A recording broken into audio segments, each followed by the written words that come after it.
প্রায় 110 কিলোমিটার।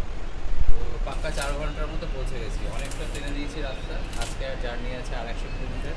তো এটা সেই জয় শ্রীরামের জায়গা, যেখানে একটা খুব সুন্দর রাম মন্দির আছে, হনুমান মন্দির আছে, পাশে এত সুন্দর ভিউ। আমরা এই রেস্টুরেন্টে বসে এখন খাওয়া দাওয়া করবো। আর এদিকে আপনারা দেখতেই পাচ্ছেন নিচ দিয়ে নদী বয়ে গেছে, তার উপর একটা ঝুলন্ত ব্রিজ আছে। ওভারঅল ভিউ ঠিকঠাক, তবে জায়গাটা গরম, কারণ অনেকটা নিচুতে, অল্টিটিউড অনেকটা লো।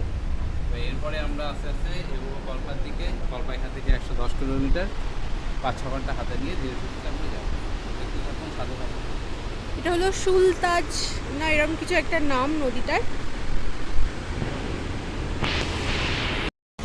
রামপুরের রেস্টুরেন্টে আমাদের লাঞ্চ টাইম।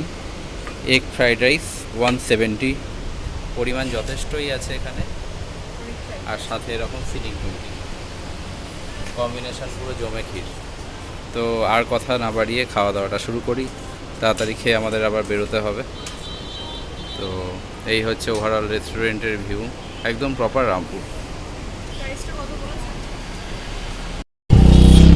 খাওয়া দাওয়ার পর আমাদের জার্নি আবার শুরু হচ্ছে। আমরা শুরু করছি কারছাম থেকে। এখন আছি রামপুরে, যেটার সময় লাগবে 2 ঘন্টা 13 মিনিট। আর কিলোমিটারে আছে কিন্তু 76 কিলোমিটার। তো এখানটায় আমরা খাওয়া দাওয়া করলাম করে চলো এবার এই যে আমাদের বাইকে একটু জল ঢেলে নিলাম, কারণ প্রচুর গরম হয়ে গেছে। বা নিজের জায়গাটা দিয়েছো, আমার এখানটা দাওনি।